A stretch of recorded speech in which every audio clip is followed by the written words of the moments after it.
কথা বলা শুরু করবে, ইয়া মুসলিম, হে মুসলিম সৈন্য, ইন্না ওয়ারাইল ইয়াহুদ, আমার পিছনে ইহুদি সৈন্য দাঁড়িয়ে আছে, তাল ফাকতুলহু, আসো একে হত্যা করে যাও।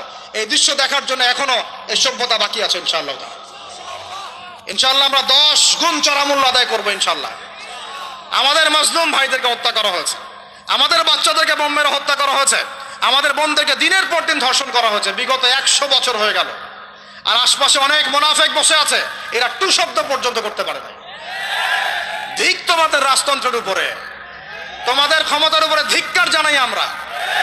যেই ক্ষমতা নিয়ে তোমরা ইহুদিদের বিরুদ্ধে দাঁড়াতে পারো না, এই ক্ষমতার উপর আমরা ধিক্কার জানাই।